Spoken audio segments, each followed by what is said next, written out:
Imaginez, le soleil se lève sur une immense plaine dorée. L'herbe danse sous le vent. Au loin, quelque chose approche. Une silhouette, puis deux, puis des dizaines. Vous pensez apercevoir des cavaliers. Mais à mesure qu'ils se rapprochent, vous comprenez votre erreur. Il n'y a pas de cavalier, il n'y a pas de cheval, parce que les deux ne forment qu'un. Le torse d'un homme, le corps puissant d'un cheval.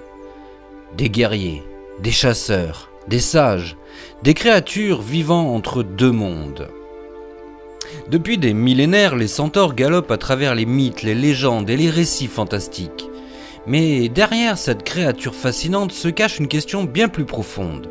Que se passe-t-il lorsque l'homme et l'animal ne font plus qu'un ?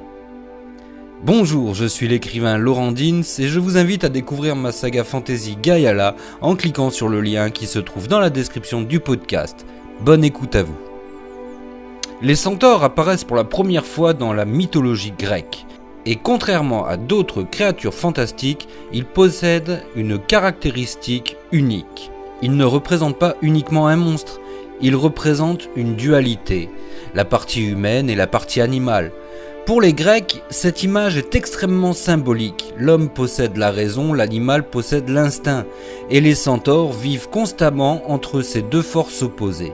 Dans certains récits, ils sont sauvages, violents, impulsifs, alors que dans d'autres, ils deviennent des érudits, des philosophes et des maîtres respectés, comme si deux natures contradictoires cohabitaient dans un même corps.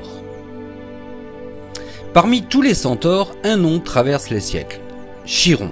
Contrairement aux autres membres de son peuple, Chiron, lui, il est sage, patient, bienveillant. Il devient le maître de nombreux héros grecs. Il enseigne la médecine, la chasse, le combat, la philosophie. À ses élèves figurent même certains des plus grands héros de la mythologie. Dans un monde rempli de monstres et de guerres, Chiron représente quelque chose de très rare, la maîtrise de soi. Il prouve qu'il est possible de posséder une nature sauvage sans lui céder. Si Robert Redford était encore parmi nous, il vous dirait que pour comprendre les centaures, il faut comprendre le cheval. Et il n'avait pas tort. Pendant des milliers d'années, le cheval a été l'animal le plus impressionnant que l'homme ait côtoyé. Rapide, puissant, infatigable. Imaginez les premières civilisations découvrant des cavaliers capables de traverser des distances immenses en quelques jours. Pour certains peuples qui n'avaient jamais vu de cavalier auparavant, l'homme et le cheval semblaient presque fusionnés. Certains historiens pensent même que cette vision aurait contribué à la naissance des légendes des centaures.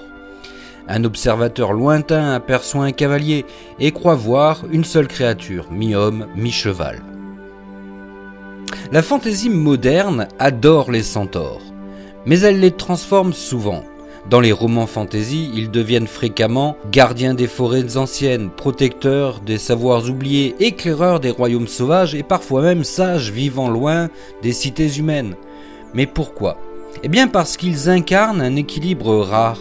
Ils possèdent la force brutale du cheval, mais aussi l'intelligence humaine. Dans de nombreux univers fantastiques, ils deviennent les gardiens de traditions ancestrales, des peuples vivant en harmonie avec la nature, des êtres qui refusent les guerres inutiles des hommes. Et cette image correspond parfaitement à ce que recherche souvent la fantaisie, un lien perdu entre l'humanité et le monde sauvage. Si on analyse un petit peu ces êtres, les centaures représentent une question que l'humanité se pose depuis toujours.